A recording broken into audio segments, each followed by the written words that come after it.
중요한 포인트는 이런 것 같아요. 용산의 미션, 그러니까 그 대통령의 미션을 받은 어떤 누군가의 비대위원장이 와서 이뇨한 혁신위가 원래 하려고 했던 뭐 그 자리들을 쫙 정리를 하고 영남 중진 뭐 윤핵관 등등등등 다 비키고 그 자리에 검찰을 꽂게 되면 이른바 이렇게 되는 거 아니겠습니까?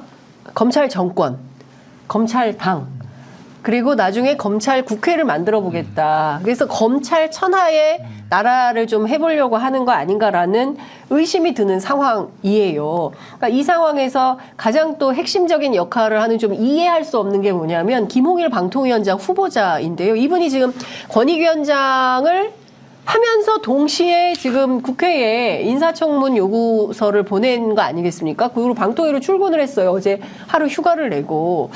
이런 좀 그동안 없었던 상식을 배반하는 이런 정치가 횡행하고 있다. 이 점은 좀 어떻게 보십니까?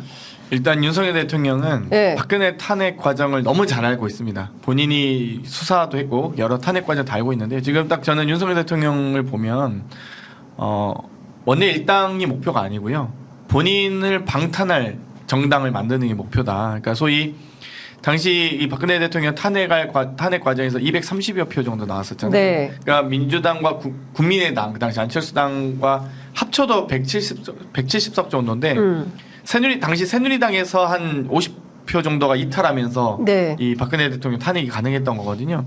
근데 지금 윤석열 대통령은 뭐 예를 들면 민주당이 이기든 뭐 이런 건 관심 없는 것 같아요 지금. 네. 이제는 원내 일당도 관심 없고 예를 들면 민주당이 160대 국민의힘이 예를 들면 140이라고 쳐도 140 되면 뭐하냐. 거기서 50표가 이탈해서 나 탄핵하면 어떡할 건데 약간 이렇게 보는 것 같아요. 혹은 탄핵까지는 아니더라도 김건희 특검 제2표결에 대해서 또 언제든지 저희가 22대 총선에서도 김건희 특검이든 오히려 뭐 윤석열 특검도 가능한 거 아니겠습니까? 뭐 물론 이제 임기 이후겠지만 그렇다 할지라도 본인과 본인 처가의 여러 방탄을 할 수 있는 순도 높은 백석을 원하지.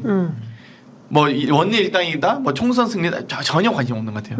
그러니까 무조건 방탄할 수 있는 의석 백석만 만들면 된다 이렇게 생각하시는 것 같아요 지금. 근데 저는 처음에 이제 그 국민의힘 인선을 보시면 당시 네. 윤재혁 원내대표 지금 현직이죠. 이분이 경찰 출신이고 맞아요. 이철규 사무총장도 인재영입 위원장 돌아왔는데 이분도 경찰 출신이고 또 공교롭게 이만희 사무총장도 이제 사퇴했지만 이분도 경찰 출신이라 네. 또 최근에 들어간 김석기 네. 최고위원도 또 경찰이에요. 제가 이거 뭐 검경 합동 정부냐 당정이 왜 검경이냐 네. 이렇게 비판을 했는데 지금은 이제 검찰이 다 이긴 것 같아요. 제가 볼 때는. 그래서 검찰이 이겼다. 이제 검찰 통합 수사본부가 되는 거죠. 이제 당정이. 근데 잘 생각해 보시면은 대통령이 검찰 출신이기 때문에 국민들이 반감이 매우 높습니다. 그리고 행태도 특수부 검찰처럼 해왔고요.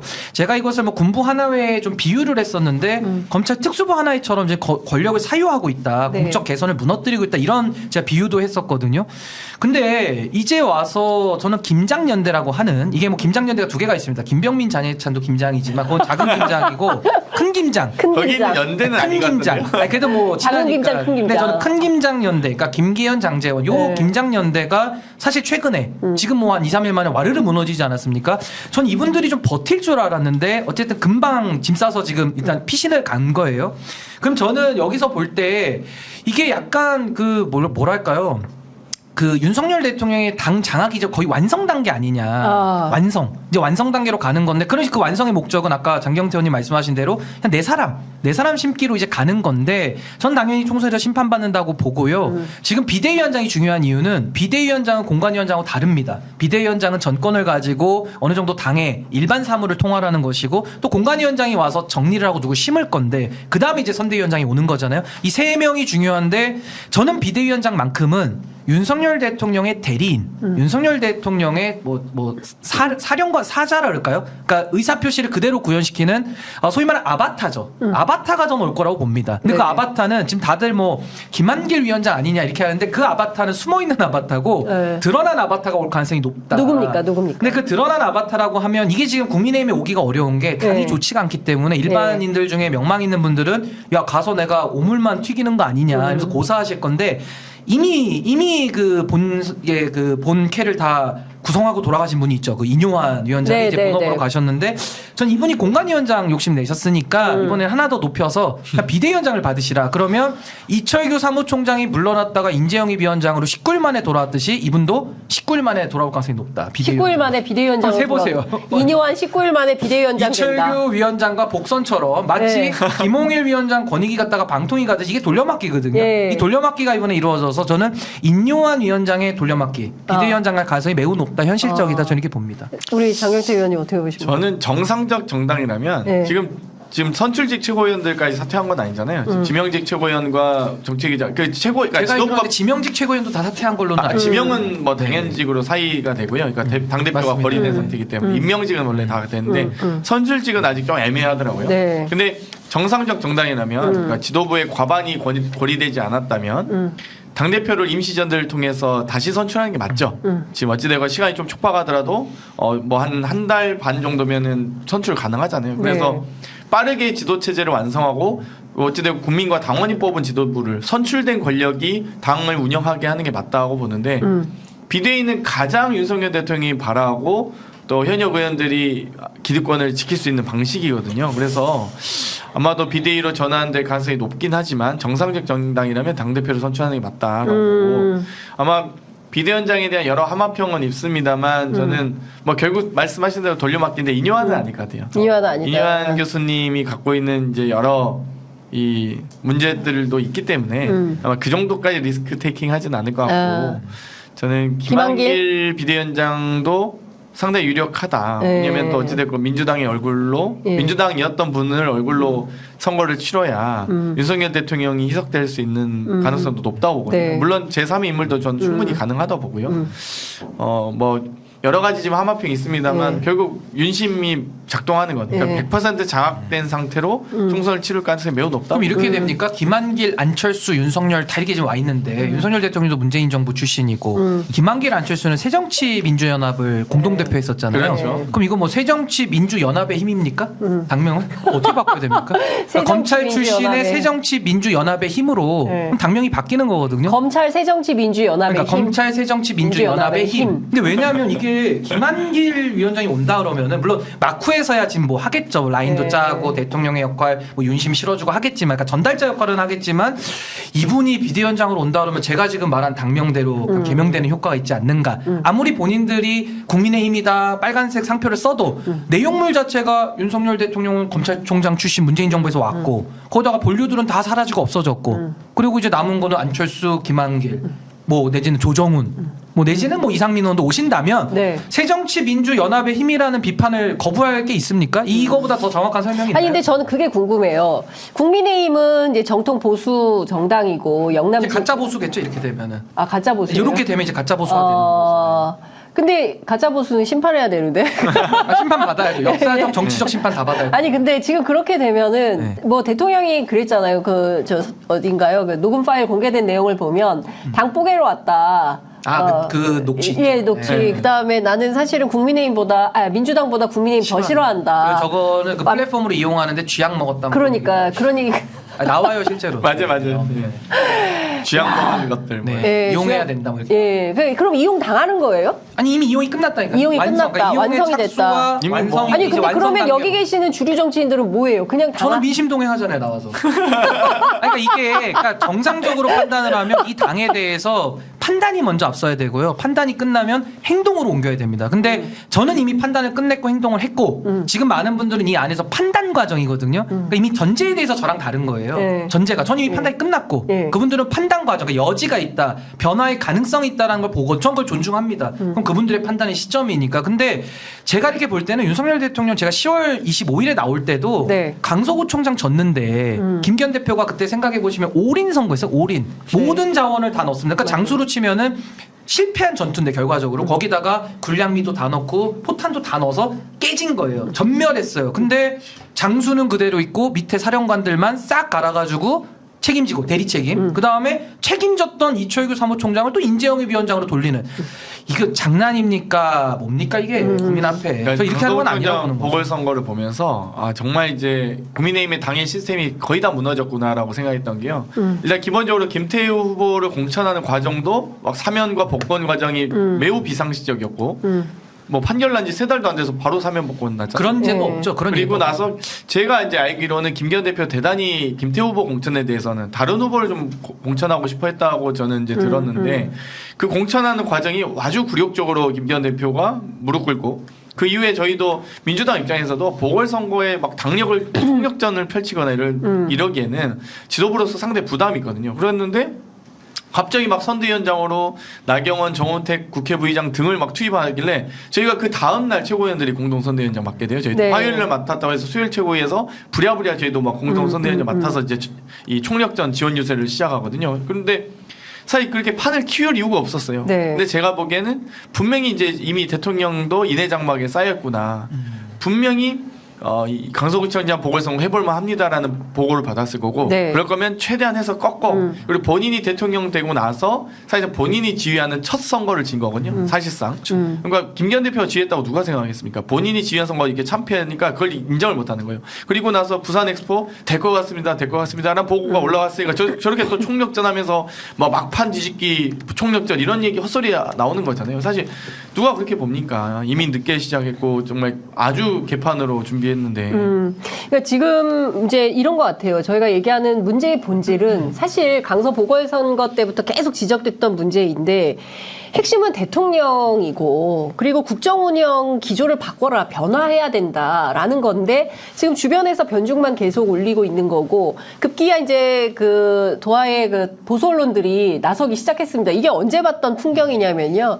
2014년, 2015년 그 박근혜 국정농단이 막 시작되던 시점에 TV조선을 필두로 해서 막 세게 나왔던 이제 그 여론인데 드디어 중앙일보가 김건희가 무섭나 국민이 웃음나 뭐 이런 얘기를 하기 시작을 했고요. 아임도 좋네요. 예.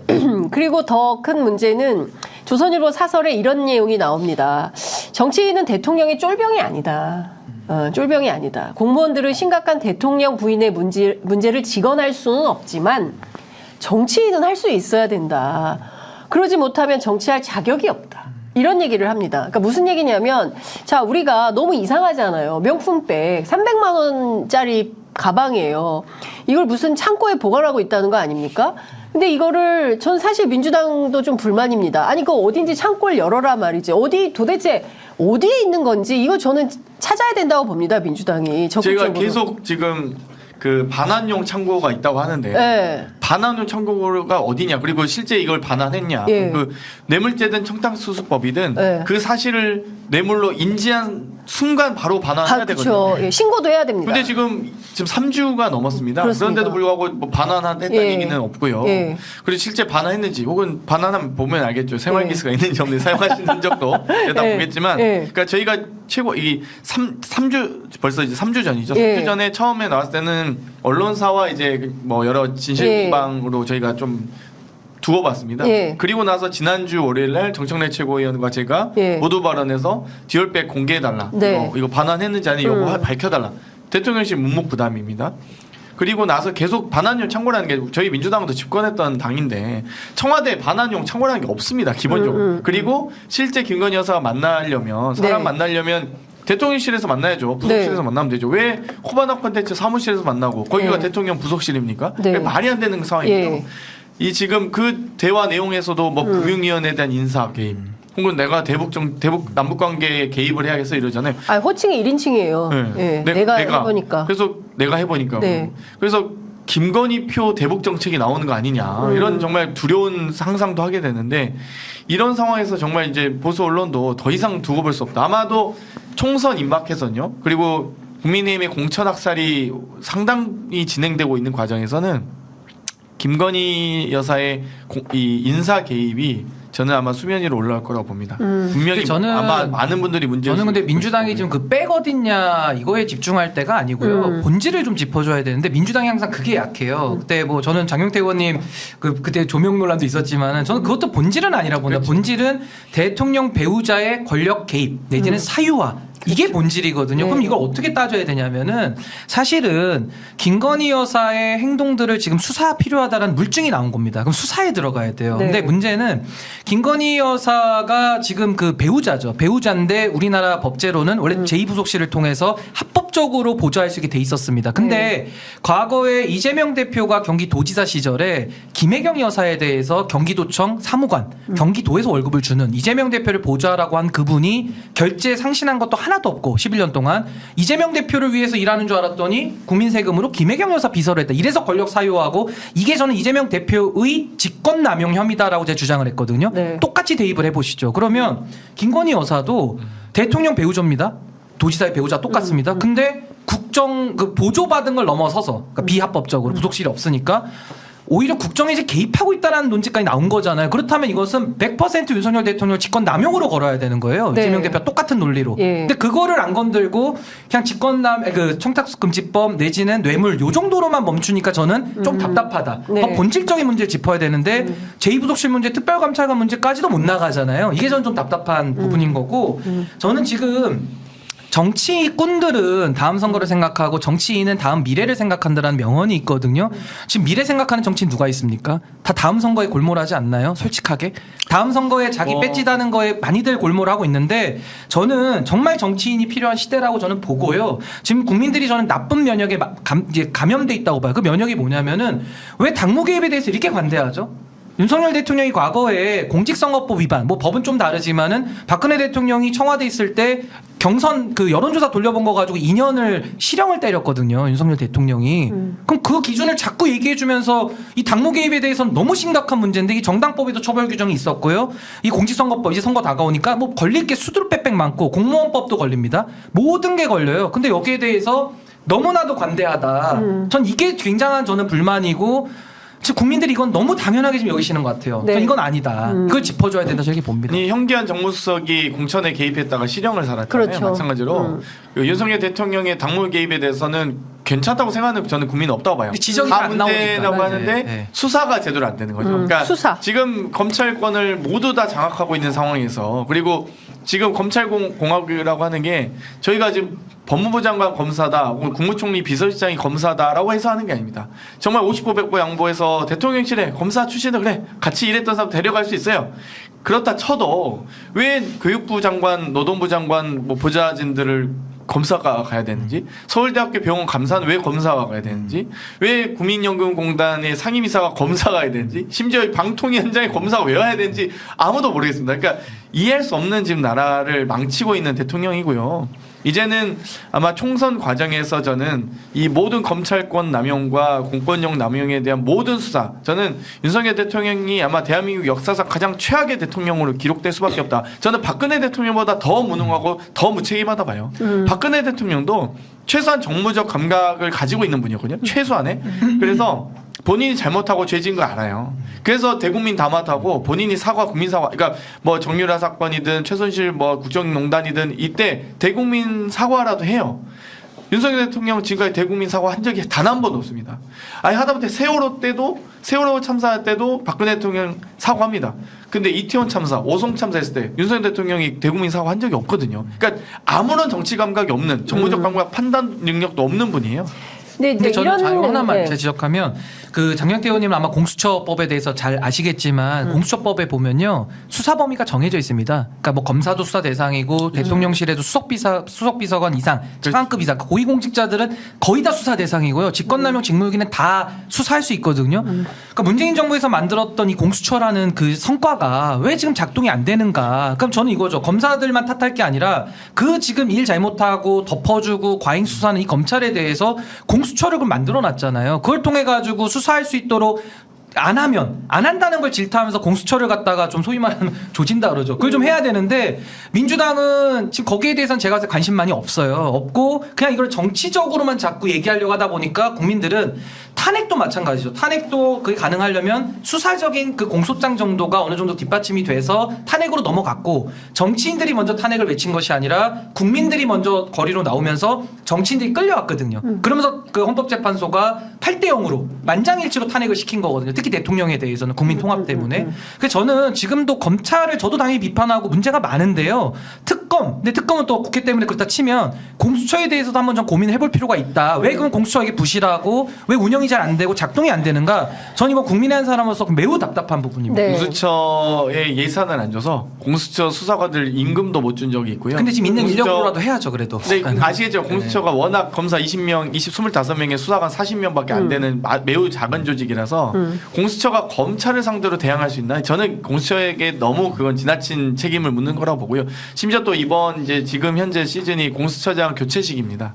인사 지금 공수처장 추천위원회에서 이 추천 인물들을 검증하고 또 추천하고 있는 과정이라서 사실상 공수처도 지금 거의 이 작동이 불능한 상황입니다. 그래서 국민들이 답답한 거죠. 지금. 그렇죠. 지금.